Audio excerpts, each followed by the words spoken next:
तो हम लोग force on dielectric between capacitor plates study करने जा रहे हैं। इसका डेरिवेशन में ऑलरेडी एडवांस सेक्शन बता चुका हूँ। अभी के लिए आपको सिर्फ जो लिखा हुआ है स्टेटमेंट्स को आपको याद रखना है।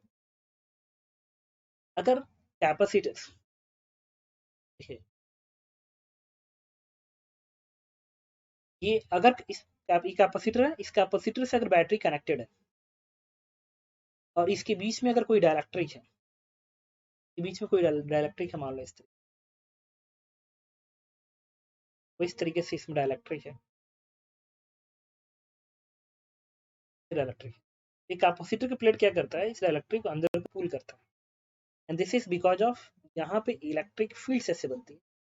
इन इस इलेक्ट्रिक फील्ड की वजह से इस कैपेसिटर की प्लेट्स को, कैपेसिटर जो होता है इस डाइलेक्ट्रिक को अंदर को पुल करता है। अगर उस फोर्स को निकालना है, अगर बैटरी इससे कनेक्टेड है तो फोर्स होता है डेली बाई डेल एक्स। यहाँ डेली बाई डेल एक्स क्या है, इसको किसी टाइम पे एक्स डिस्टेंस अंदर मान लो, जैसे इसको अगले पेज में दिखा। अगर ये डाइलेक्ट्रिक एक्स डिस्टेंस अंदर है, इस पूरे सिस्टम की पोटेंशियल निकाल लो, उसको डिफरेंशिएट कर दो। अगर बैटरी कनेक्टेड है तो डेली बाई डेल एक्स करोगे, इस एफ की वैल्यू हो जाएगी और वैल्यू इतनी है। और हम पाते हैं कि जो वैल्यू है वो इस एक्स पे डिपेंड नहीं करती है। तो और अगर ये बैटरी कनेक्टेड नहीं होती तो इसके ऊपर जो फोर्स लगता है वो इस फॉर्मूले से आता है, this is minus daily by. ये दो चीजें आपको याद रखनी। अब मैं इसमें केस वन के फार्मूले को डायरेक्ट में लिख रहा हूँ। Case one, battery is connected, ये डायलेक्ट्रिक है सपोज करो, और ये कैपेसिटर का प्लेट है, ये कैपेसिटर का प्लेट है, this one is the plate of capacitor और डायलेक्ट्रिक ये है। इसी टाइम पे एक्स डिस्टेंस अंदर है, तो ये जो कैपेसिटर का प्लेट होता है इस डायलेक्ट्रिक को अंदर को पुल करता है और वो जो फोर्स आता है बेसिकली इस फॉर्मूले को वर्ड करता है, अपन two epsilon naught B. B ये डिस्टेंस है, बी ये 20 की दूरी है, ये डायलेक्ट्रिक कांस्टेंट के है, ये इस बैटरी के एएमएफ। तो फिर बता दो, the force given by capacitor and dielectric is Fe. Fe is 1 upon 2 epsilon naught B K minus 1 square upon D, where B is width of capacitors, K is dielectric constant of dielectric, D is distance between the two plate of capacitors, E is EMF of battery. इस force को लिखते हैं। अब देखो, और ये constant force आ गया जो कि एक्स पे डिपेंड नहीं कर रहा। एक चीज तो इधर रखोगे कि this force is constant and not depends on value of x, so not depends on the distance of dielectric inserted inside capacitor। अब एक पॉइंट आपको याद करना है, कांस्टेंट है। सेकेंड पॉइंट याद करना है कि ये जो कैपेसिटर है ना, ये जो बनाया हुआ कैपेसिटर, ये इलेक्ट्रिक फील्ड्स, जो एज होता है ना, एज पे फील्ड ऐसा देता है, एज पे फील्ड ऐसे बनता है, इसके अलावा फील्ड्स ऐसे, एज के फील्ड्स ऐसे होते हैं। तो सिर्फ ये जो कर्व है ना, एक कर्व वाला ही फील्ड सिर्फ फोर्स लगाएगा। अगर यहाँ पे जब डायलेक्ट्रिक बनाओगे ना, डायलेक्ट्रिक ऐसे बनाओगे, तो अगर यहाँ पे इलेक्ट्रिक फील्ड ऐसे है और अगर इस पे पॉजिटिव चार्ज है सपोज करो, यहाँ पे डेवलप हुआ, यहाँ पे निगेटिव चार्ज डेवलप हुआ, तो तो यहाँ पे डायलेक्ट्रिक पे निगेटिव चार्ज डेवलप होंगे, यहाँ पे डायलेक्ट्रिक पॉजिटिव चार्ज डेवलप होगा। अब अगर इतनी पार्ट की वीडियो बनाओ, इतनी पार्ट की वीडियो बनाओ डायलेक्ट्रिक की, यहाँ पे निगेटिव निगेटिव, यहाँ पे पॉजिटिव, अगर यहाँ पे इलेक्ट्रिक फील्ड आप सीधे डाउनवर्ड मानते हैं, इस निगेटिव फोर्स ऐसे दिखाएंगे, और यहाँ पे पॉजिटिव चार्ज था, इलेक्ट्रिक फील्ड नीचे की ओर है, फोर्स ऐसे दिखाएंगे, नेगेटिव चार्ज से ऊपर, पॉजिटिव चार्ज पे नीचे, ये तो फोर्स कैंसिल आउट हो गया। तो मतलब इस डायरेक्टिव फोर्स नहीं लगेगा। फोर्स किसकी वजह से लग रहा है, अगर इसकी वजह से फोर्स नहीं लग रहा है, इस इलेक्ट्रिक फील्ड की वजह से, तो क्या ये कर्व फील्ड लगा रहा है क्या? यस, कर्व फोर्स लगा रहा है बेसिकली। कैसे भाई, ये यहाँ पे फील्ड का डायरेक्शन ही है, देखो ऐसे है ना, ऐसे घूम रहा है, यहाँ फील्ड ऐसे है, अगर फील्ड ऐसे है तो नेगेटिव चार्ज पे फोर्स ऐसे लगेगा, और ये घूम के ऐसे रहा ना फील्ड, यहाँ पे फील्ड ऐसे है, यह पॉजिटिव चार्ज, फोर्स ऐसे लगेगा। तो पॉजिटिव चार्ज फोर्स ऐसे, नेगेटिव फोर्स ऐसे, इन दोनों का रिजल्टेंट अंदर को आएगा, तो यही फोर्स बेसिकली एफ ई आपने निकाला। इसका मतलब आप ये कह सकते हैं कि इस डायलेक्ट्रिक पे जो फोर्स लग रहा है वो सिर्फ इस किनारे वाला इलेक्ट्रिक फील्ड है ना, उसका नाम देते हैं फ्रिंज इलेक्ट्रिक फील्ड। बेसिकली वो फ्रिंज इलेक्ट्रिक फील्ड की वजह से लग रहा है, फ्रिंज इलेक्ट्रिक फील्ड की वजह से लग रहा है और किसी की वजह से। अब इसी को अगर मैं अगले पेज पे लेके जाऊं तो आप इसको ध्यान रखना, ये जो किनारे वाला है ना, किनारे वाला पार्ट, इसी पे फ्रिंज बनता है, बहुत ही कम दूरी तक दिखता है, इफेक्टिव कम दूरी तक रहता है। अगर डाइलेक्ट्रिक इस बीच में, इस फील्ड के बीच में, तभी जाके इस पे फोर्स लगेगा, अदरवाइज फोर्स नहीं लगेगा। जैसे कि अगर कोई कहे कि कैपेसिटर है, ठीक है, पॉजिटिव चार्जेस है, नेगेटिव चार्जेस, और एक डाइलेक्ट्रिक को आपने ऐसे प्लेस कर दिया, क्या इससे फोर्स लगेगा? आप कहेंगे no, force is zero. Similarly कोई कहे कि इस तरीके से डायग्राम, ये डाइलेक्ट्रिक है, इससे फोर्स बताइए। यस, इस फ्रिंज की वजह से फोर्स अंदर को आएगा और इस फ्रिंज की वजह से फोर्स अंदर को आएगा, अंदर की ओर, दोनों कैंसिल आउट हो जाएंगे, नेट फोर्स जीरो हो जाएगा। तो जो फ्रिंज इलेक्ट्रिक फील्ड है ना, वो फोर्स अंदर को लगाता है, कैपेसिटर अंदर को लगाता है। सिमिलरली अगर मैं एक और डायग्राम बना दूं, डाइलेक्ट्रिक ऐसे है, क्या इससे फोर्स लगेगा? यस, क्योंकि फ्रिंज में अब लगेगा फोर्स। अगर ऐसा है, क्या इससे फोर्स लगेगा? यस, इस फ्रिंज में आ गया। ठीक है, अब इससे बेस पे क्वेश्चन करते हैं और हम इस फॉर्मूले को याद रखेंगे, वेरी वेरी इंपॉर्टेंट फॉर्मूला, इसको आप याद रखें, 1/2 epsilon naught B K minus 1 E square upon. ठीक है, क्वेश्चन करते हैं, इजी इजी क्वेश्चन। ठीक है, के लिए मैंने क्या किया, सपोज करो एक आसान सा क्वेश्चन है, जैसे कैपेसिटर्स, बैटरी, यहाँ पे एक इलेक्ट्रिक लगा दिया, यहाँ पे एक स्प्रिंग लगा दिया,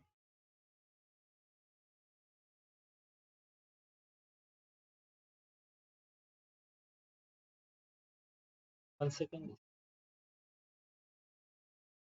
इस तरीके स्प्रिंग इधर लगा दिया, यहाँ पे एक पुली लगा दिया, यहाँ पे एक ब्लॉक लगा दिया, आज से डायलैक्ट्रिक स्प्रिंग कांस्टेंट K1 है, डायलैक्ट्रिक कांस्टेंट K है, 20 की दूरी D है, और ये जो लेंथ है this is B। Dielectric dimension एकदम सेम, एकदम सेम। पूछ रहा हूँ EMF बैटरी की E, उसका फाइंड मास, फाइंड पहला क्वेश्चन स्मॉल है, so that dielectric is in rest, dielectric is in, second question क्या है? सेकंड क्वेश्चन ये है, स्प्रिंग का एलोंगेशन बताओ, एलोंगेशन ही इक्विलिब्रियम। क्या करेंगे, इस ब्लॉक की एवीडी बनाएंगे क्वेश्चन के, क्या किया,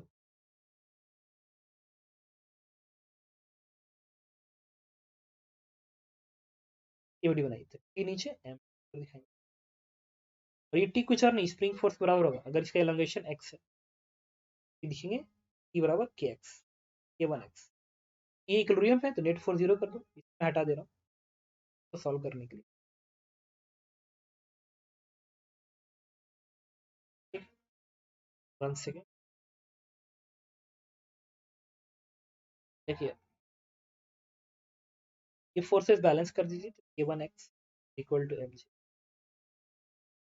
दूसरा, इस डायलैक्ट्रिक एवीडी बनाएंगे, ये फोर्स लगेगा के वन एक्स, और ये जो फोर्स लगेगा जो एक कैपेसिटर इसके ऊपर लगा रहेगा, that is epsilon naught B K minus 1 ई का स्क्वायर अपॉन 2D होता है। कि ये इक्विलिब्रियम पे है, इक्विलिब्रियम पे है तो नेट फोर्स बैलेंस करो, this force equal to this one, K one x equal to epsilon naught B K minus 1 का स्क्वायर अपॉन 2D। अभी वैल्यू तुम्हें नोन है, के वन पता है, एक्स आ जाएगा, एक्स को यहाँ प्लेस कर दो, मास एम, आपको दोनों आंसर मिल गए, इलॉन्गेशन भी और मास, ठीक है, सबके आंसर। तो इसके सिर्फ सेकंड क्वेश्चन होते हैं, दूसरे पार्ट क्या आते हैं, सिमिलर होगा, इसी तरीके से होगा, कैपेसिटर का प्लेट है, इधर भी एक कैपेसिटर का प्लेट दे देगा, बैटरी का ईएमएफ दे देगा इधर 1 है, इधर भी एक बैटरी लगा देगा जिसका ईएमएफ E2 है। इससे मैंने क्या किया कि एक डाइलेक्ट्रिक है बीच में, एक दूसरे से जुड़ा हुआ है, डाइलेक्ट्रिक कांस्टेंट इसका K1 है, इसका K2 है, और इसका जो स्क्वायर प्लेट है, स्क्वायर प्लेट इस लेंथ ही चाहिए, ये भी स्क्वायर प्लेट है सेम लेंथ का, इसकी दूरी डी है, यहाँ भी डी है। पूछता है कि अगर ये डाइलेक्ट्रिक रेस्ट में है तो find relation between E1 A K1 K2 and E2। क्या करेंगे, इसकी बड़ी बनाइए, नेट फोर्स जीरो कर दीजिए, यहाँ का फोर्स बैलेंस भाई, यहाँ का इक्विलिब्रियम पर है तो यहाँ का फोर्स क्या होगा, वो इस डाइलेक्ट्रिक कांस्टेंट से, तो 1/2 एप्सिलॉन नॉट K1 माइनस 1 का square divide by D is equal to यहाँ का फोर्स देगा 1/2 epsilon naught B K2 minus 1 E2 का स्क्वायर अपान, तो देखने के लिए मैं हटा, देखिए दिख रहा होगा आपको, ओके। अब यहाँ से 2D से 2D कट जाएगा, ये कैंसिल आउट हो जाएगा, इस इक्वेशन बन जाएगा K1 माइनस 1 जो E1 square is equal to K2 minus 1। This is the relation between K1 K2 E1 E2 so that this dielectric will be in rest, ठीक है, ओके। और ये जो बी है वो कुछ और नहीं, ये था, ये था। एक क्वेश्चन और करते हैं, इसलिए मैंने क्या किया, इसको पहले और पेज हम इसमें ऐड कर देते हैं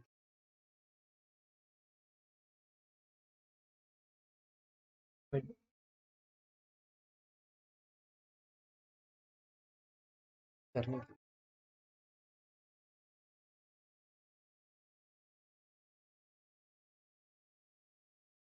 क्वेश्चन नंबर थर्ड है एच सी वर्मा क्वेश्चन, ने ऐसा दिया था, कहा था कि एक डायरेक्ट्रिक है, कैपेसिटर है, स्क्वायर कैपेसिटर, इसको आपने एक बैटरी से कनेक्ट कर दिया,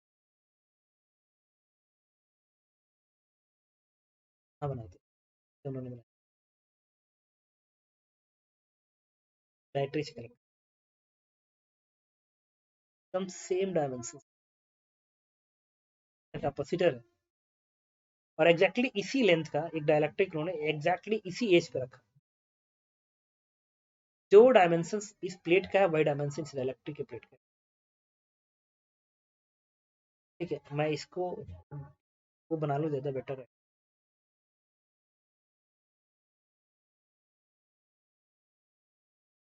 टेप इंसर्ट करना प्लेट सेम डायमेंशन, क्योंकि ये जो डायग्राम बना रहा हूँ वो स्क्वायर मैंने सही से नहीं बनाया, अगर मैं स्क्वायर सही से बना लूँ,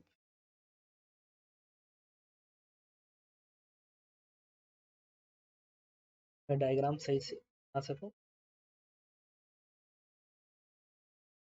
टेप में स्ट्रेट लाइन इंसर्ट कर दें यहाँ पे,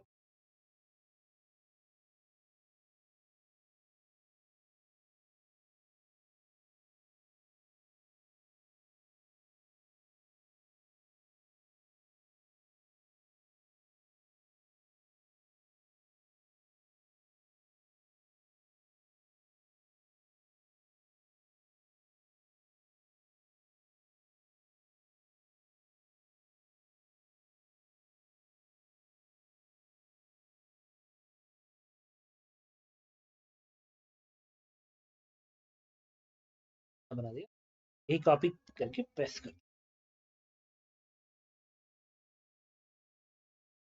मैंने बना दिया। अब मैंने क्या किया, इलेक्ट्रिक भी हम लोग इंसर्ट करेंगे,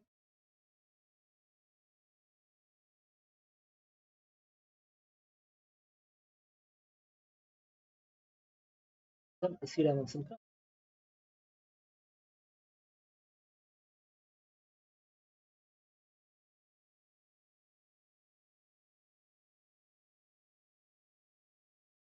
1 सेकंड में बना के आपको दिखाता हूँ।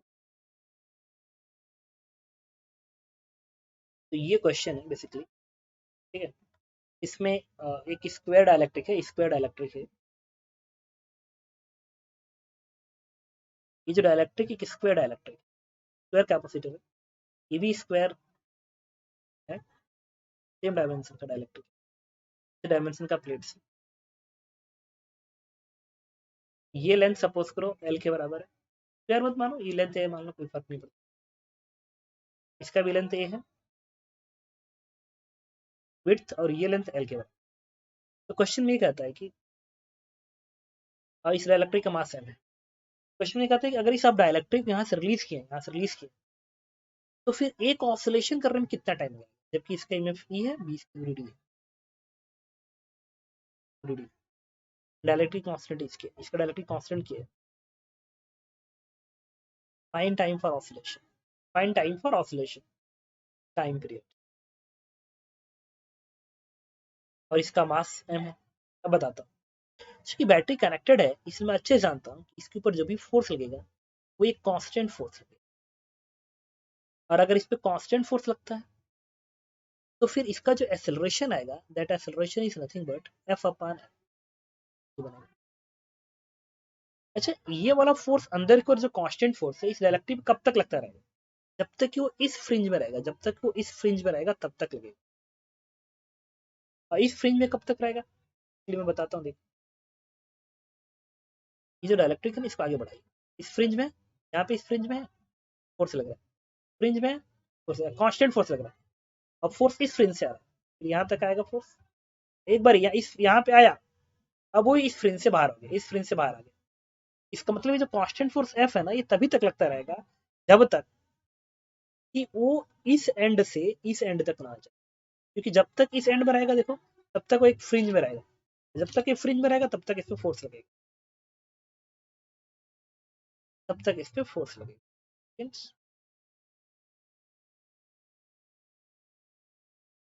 तब तक इस पे फोर्स लगेगा।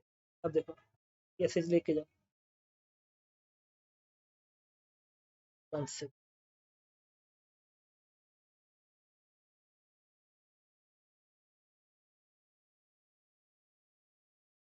ठीक है। देखिए, अब मैंने क्या किया, इलेक्ट्रिक, अब मैंने क्या बोला कि यहाँ से लेके यहाँ तक ही इस फ्रिंज में रहेगा, और फोर्स इस पे लगता रहेगा।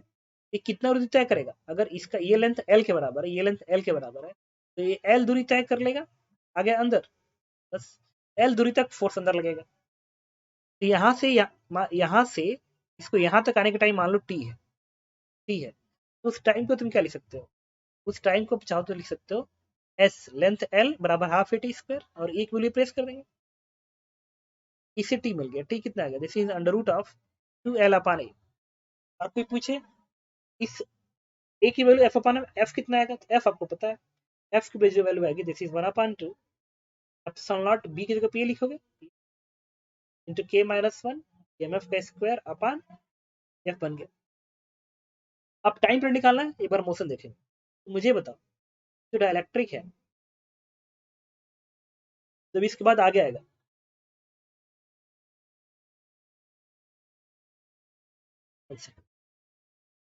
जब ये डायलैक्ट्रिक अब ऐसे आएगा, ऐसे, तो वो यहाँ के फ्रिंज में आ गया ना, यहाँ के फ्रिंज में आ गया ना, अगर वो यहाँ के फ्रिंज में आ गया, अगर वो यहाँ के फ्रिंज में आ गया, यहाँ के फ्रिंज में आ गया, यहाँ के फ्रिंज, अब यहाँ पे फोर्स लगेगा, लेकिन वो फोर्स अंदर को लगेगा, इसकी वेलोसिटी को कम करेगा ना। कि ये जो डायलैक्ट्रिक है, ये जो डायलैक्ट्रिक है, इधर आएगा तो इसकी बढ़ते जाएगी, बढ़ते बढ़ते यहाँ पे मैक्सिमम होगी, ये एसिलेट हो रहा है ना, इधर ये एसिलेट हो रहा है, इस फोर्स की वजह से, इस एफ की वजह से इधर ये एसिलेट हो रहा है, एसिलेट हो रहा है। जैसे यहाँ पे आएगा, यहाँ पे आएगा वेलोसिटी मैक्सिमम, वेलोसिटी की इनर्शिया की वजह से आगे बढ़ जाएगा, आगे बढ़ जाएगा। तो अब ये फोर्स तो गायब हो गया, क्योंकि इस फ्रिंज में आ गया, ये फोर्स अंदर को रहा है। अब इसकी वेलोसिटी घटेगी, और घटते घटते घटते घटते यहाँ पे आके जीरो हो जाएगी। तो कितना डिस्टेंस और तय किया उसने, एल दूरी और तय किया। देखो यहाँ पे था, एल दूरी और तय किया, इतना लेंथ तो बाहर निकला, एल दूरी तय किया। और चूंकि ये जो फोर्स आ रहा है, ये जो फोर्स और ये फोर्स मैग्नीट्यूड में बराबर है, इसलिए जितना टाइम यहाँ से यहाँ तक आने लगेगा, उतना ही टाइम यहाँ से यहाँ तक आने लगेगा। और जब यहाँ पे आ जाएगा, तो भले यहाँ पे तो वेलोसिटी जीरो हो गई, लेकिन ये तो इस फ्रिंज में आ गया ना, इस फ्रिंज में आ गया, तो फिर ये वाला फोर्स इसको अंदर को खींचेगा इलेक्ट्रिक, जब अंदर को खींचेगा तो अंदर भागेगा, और जब अंदर को भागेगा तो फिर उसको,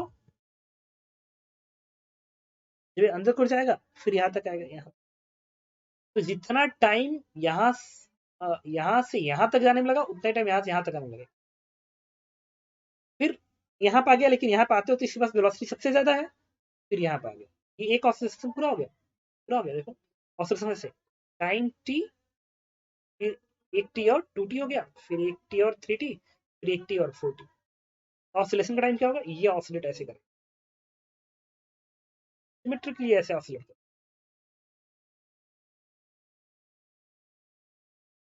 अब कोई पूछे कितना टाइम लगेगा पूरे में, द टाइम इज इस स्मॉल टी का 4 टाइम्स लगेगा।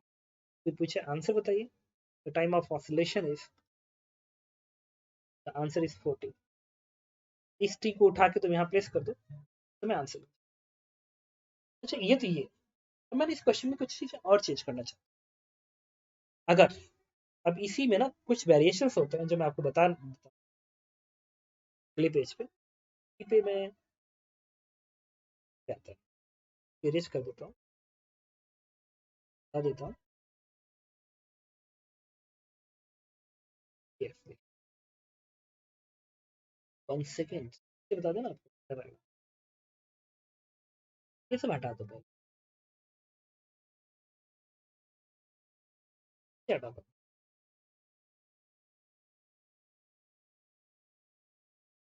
जरूरत है तब भी हटा दो, पार्ट से नहीं।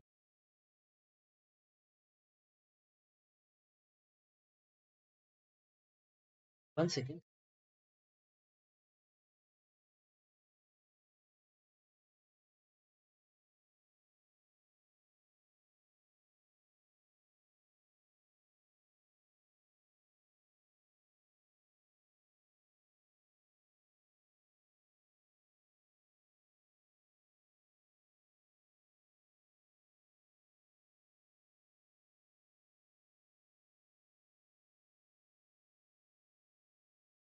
ये मान लो ये जो डायलैक्ट्रिक है एग्जैक्टली इसका डायमेंशन क्या है?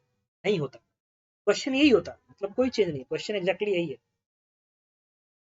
ये था क्वेश्चन, ये क्वेश्चन एग्जैक्टली यही होता, बैटरी इससे लगी होती, जैसे बैटरी लगी होती, यही है सब। ठीक है, मैं थोड़ा डायलैक्ट्रिक के डायमेंशन को चेंज करूँ। मान लीजिए ये लेंथ एल के बराबर होती है, बट ये लेंथ थोड़ा सा हम इसको चेंज कर लें। सपोज को इस लेंथ को मैंने बढ़ा कर दिया, और अब मैं इसको यहाँ से रिलीज करूँ, चलिए यहीं से मैं रिलीज कर रहा हूँ, यहीं से रिलीज कर रहा हूँ। मेरा मतलब ये है कि जो डायलैक्ट्रिक का लेंथ है ना, मेरा मतलब ये है कि जो ये लेंथ है, ये जो लेंथ है ना, ये लेंथ ज्यादा है इससे। अब इसको रिलीज करें, कोई पूछे टाइम पर बताओ, क्या आंसर सेम आएगा? आप कहोगे यस आंसर सेम आएगा। क्यों आंसर सेम आएगा, देखते रहो आंसर सेम। अच्छा 1 सेकेंड, आंसर सेम नहीं आएगा, चेक करना पड़ेगा। सपोज करो ये लेंथ एल के बराबर है, और मैंने इस लेंथ को क्या किया, इस लेंथ इज 11, ठीक है, और इसको ना 1 सेकेंड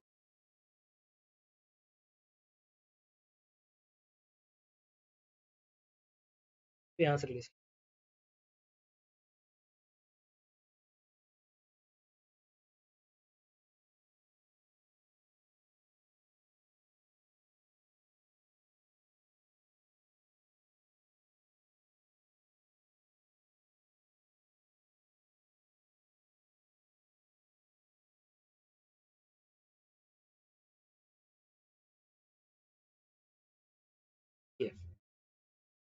अब अगर कोई रिलीज करे, पूछे find the time periods of oscillations, तो आप क्या दिखाओगे, आंसर क्या बताओगे? मैं बताता हूँ।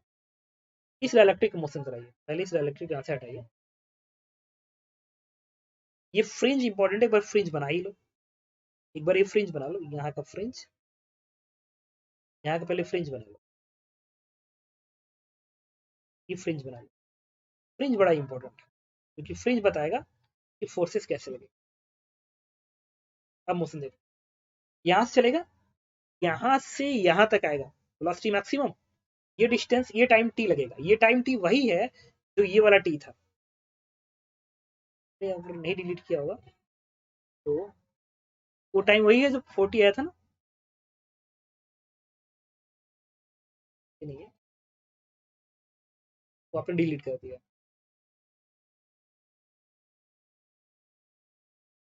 वो डिलीट कर दिया, लेकिन वही टी है जो अंडर रूट 2 एल अपान ए का आया था। अब टाइम में लिखे, कैपिटल टाइम, टाइम पीरियड लिखने जा रहा है यहाँ, जो टोटल टाइम पीरियड बनेगा दैट इज टी। अभी सुनते रहना, फिर धीरे धीरे हम ऐड करेंगे। ये टाइम टी बन गया, फिर अब यहाँ पे वेलोसिटी कांस्टेंट रहेगी, अब क्योंकि जब आगे जाएगा ना तो यहाँ भी इस फ्रिंज में भी, इस दोनों फ्रिंज में आएगा तो net for zero, velocity constant रहेगी, लेकिन कहाँ तक, यहाँ तक वेलोसिटी कांस्टेंट रहेगी, वेलोसिटी कांस्टेंट रहेगी। फिर ये टाइम कितना लगेगा, देखो ये लेंथ L1 है, ये दूरी कितना हो गया, L दूरी तय किया, L दूरी तय किया, उसके बाद ये दूरी कितनी बच गई, ये दूरी कितनी बच गई भाई, ये पूरा L1 था और ये दूरी L तय कर लिया थे, L1 माइनस ए हो गया ना, L1 माइनस ए, L1 माइनस ए डिस्टेंस को कांस्टेंट वेलोसिटी से मूव करेगा, तो वो टाइम कितना आएगा, इसके लिए मैंने क्या किया, सबसे पहले वेलोसिटी निकालेंगे, वेलोसिटी होगी √2 a इंटू एल, और a निकाल चुके थे वहां से एफ अपान एम से, तो ये जो टाइम बनेगा, अगला जो टाइम बनेगा this is L1 minus L divided by constant speed. अब फिर मोशन चेक करेंगे, इसके बाद कांस्टेंट वेलोसिटी थी यहाँ तक, उसके बाद इधर जाएगा वेलोसिटी घटेगी, घटते घटते कहाँ तक, एल दूरी तक घटेगी, यहाँ तक वेलोसिटी घट के जीरो हो गई, यहाँ पे घट के जीरो की वेलोसिटी घट के जीरो हो गई, क्योंकि जितनी बड़ी थी उतनी घटी है। ये टाइम फिर टी आएगा, इसका ट्वाइस लगेगा, इसका ट्वाइस, फिर ऐसे आएगा इस तरीके से, यहाँ तक वेलोसिटी बढ़ के मैक्सिमम, फिर इसका 3t बन गया 3t, फिर अब इसमें वो कांस्टेंट वेलोसिटी से जाएगा यहाँ तक, तो ये वाला दूरी बनेगा अगेन, ये क्योंकि यहाँ तक था ना, ये दूरी L1 माइनस ए है, इतना तक कांस्टेंट वेलोसिटी जाएगा, ये ट्वाइस बनेगा, फिर इसके बाद यहाँ से लेके यहाँ तक जाएगा, रिटार्ड होगा, अगेन टाइम टी लगेगा। इसका मतलब जो आंसर होना चाहिए ना, जो आंसर होना चाहिए वो तुम क्या बताओगे, इसका 40 बताओगे या 2 टाइम्स, ये वाला तो आप निकाल चुके हैं वैल्यू, आपको पता चल गया, ये तो समझ में आ गया, तो टाइम पीरियड इज दिस, ये तब जब इसका डायमेंशन से ज्यादा है। अब हम एक और बात करेंगे, अब मैं चाहता हूँ कि इसका डायमेंशन इससे कम होता है, तो आप आंसर क्या, के लिए मैं अब कैलकुलेशन इधर करो, मैं यही इसी बीच में कैलकुलेशन कर लूंगा। ये तो तब बना जब L1 is greater than L, हम बात करेंगे कि L1 is less than L पे क्या, ये तो इस केस का,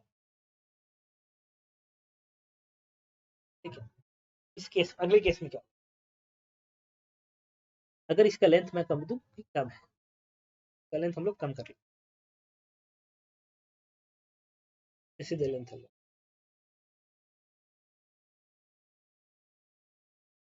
इसे दे लो, ठीक है, अब इसका मतलब यहाँ से यहाँ तक आते वक्त कितना दूरी तय करेगा, सिर्फ L1 दूरी तय करेगा, सिर्फ L1 दूरी, L1 दूरी तय करेगा, तो ये टाइम कितना आएगा, ये जो टाइम आएगा वो जो तुम्हारा टाइम बनेगा, लेकिन L1 पे आएगा, तो ये बनना चाहिए जो मैं लिखूँ आपको, that capital T is 4 into T1, and T1 कितना आएगा, T1 आएगा आपका, this is √2 L1 upon A1, L1 ही दूरी तय करना है ना, ये T1 इतना 41 क्यों बनेगा मैं बता दूंगा, 4 का नाम अभी बाद में लिखेंगे, बट T1 लिख लेंगे, सिर्फ T1। इसके बाद ये कांस्टेंट वेलोसिटी से आगे जाएगा, कितना, इतना दूरी आगे जाएगा, ये दूरी L है, और ये यहाँ पे था ना, L1 दूरी इधर मूव किया, ये दूरी L1 है, ये पूरा L है, तो ये क्या बनेगा L माइनस से, इतना दूरी कांस्टेंट स्पीड से जाएगा, वो टाइम मान लो T2 है, मैं फिर लिखूंगा, फिर लिखूंगा मैं T2, बट T2 कैसे आएगा, इसके लिए वेलोसिटी निकालनी पड़ेगी, इसकी कितनी है, वेलोसिटी के लिए L1 लिखोगे, और T2 तुम्हारा आ जाएगा, T2 इक्वल टू कितना दूर एक्स्ट्रा कर रहा है, L minus L1 divide by ये बनेगा। अब यहाँ पे वेलोसिटी है, इसके बाद अब ये आगे बढ़ेगा यहाँ से। अब वेलोसिटी घटेगी, घटते घटते यहाँ पे घट के 0 हो गई। एक और T1 आया, एक और T1 आया, तो 2T1 अभी यहाँ पे चल रहा है, 2T1 चल रहा है। फिर वेलोसिटी 0 हो गई, फिर वापस यहाँ पे आएगा, फिर वेलोसिटी बढ़ेगी मैक्सिमम, फिर ये 3T1 हो जाएगा, फिर ये कांस्टेंट वेलोसिटी जाएगा, ये ट्वाइस बन जाएगा, फिर यहाँ से यहाँ तक फिर 0। तो मतलब ये 41 बन गया और ये 2T2 बनेगा। तो यहाँ पे मैंने आपको एक प्रूफ कर लिया कि अगर डायलैक्ट्रिक का लेंथ कम है तो आंसर ये आएगा, और डायलैक्ट्रिक लेंथ ज्यादा है तो आंसर ये आएगा।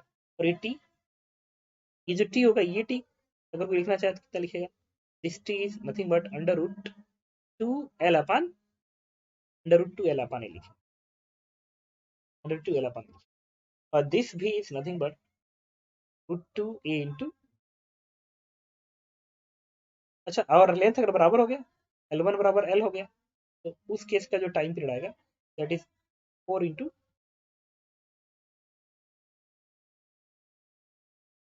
इस तरीके से मैंने आपको समझाया कि बेसिकली आंसर क्या है। तो डायलैक्ट्रिक का लेंथ अलग अलग है तो क्या होगा, इक्वल है तो क्या होगा, और इस पे बेस होकर यही सब क्वेश्चन जनरेट होता है। हम इस तरीके से